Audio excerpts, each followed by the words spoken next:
चलिए आज का क्वेश्चन देखते हैं। जब आपके पास दो इक्वेशंस हो, दो इक्वेशन से हमें आर निकालना हो।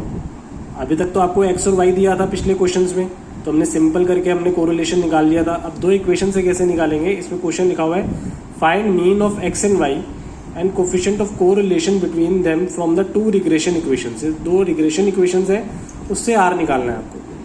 तो सबसे पहले क्या है, आपके पास ये दो इक्वेशंस हैं, दो इक्वेशंस को आपको सॉल्व करना आता है। दो इक्वेशंस को हमने बहुत बारी हमने क्लास 10th से सीखा हुआ है कि कैसे एक्स और वाई की वैल्यू निकालते हैं। तो मैंने इस दो इक्वेशंस को सॉल्व किया हुआ है। जैसे इस 6 को मैंने इधर से मल्टीप्लाई कर दिया और इस 4 को इस इक्वेशन से मल्टीप्लाई कर दिया। सिंपल है, जैसे एक्स और वाई की वैल्यू निकालते हैं तो मैंने एक्स और वाई की वैल्यू मैंने निकाली है यहाँ पे। अगर आप इसी कैलकुलेशन भी देखोगे तो आपको समझ में आ जाएगा।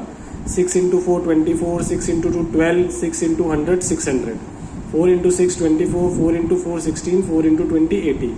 क्योंकि आपको पता है जो ये वाला 6 होता है ये इससे मल्टीप्लाई हो जाता है और जो ये वाला 4 होता है इधर मल्टीप्लाई हो जाता है। एक्स और वाई जो आपके आंसर निकले ये आपके मीन हो गए।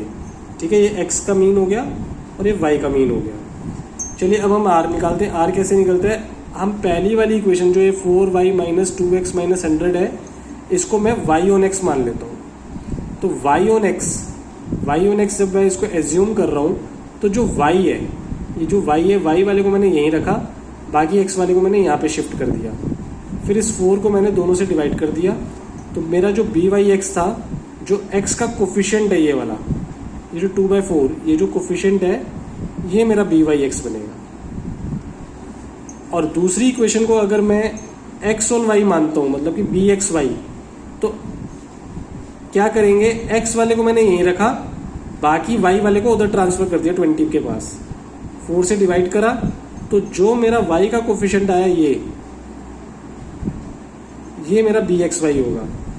r निकालने का फॉर्मूला होता है √bxy × byx। जो मेरे जो आंसर आए थे 6/4 और 2/4 दोनों को मैंने अंडर रूट में रखा और इसका आंसर निकाल दिया 0.866। तो आर ऐसे निकाला जाता है। अब फिर से देख लीजिए, दो इक्वेशन को सॉल्व करा, ये मीन निकल गए क्योंकि मीन पूछा था। और पहली इक्वेशन को मैंने y ऑन x माना और दूसरी इक्वेशन को x ऑन y माना, उसके हिसाब से मैंने किया ये क्वेश्चन। ठीक है, ध्यान से देखिए इस क्वेश्चन को।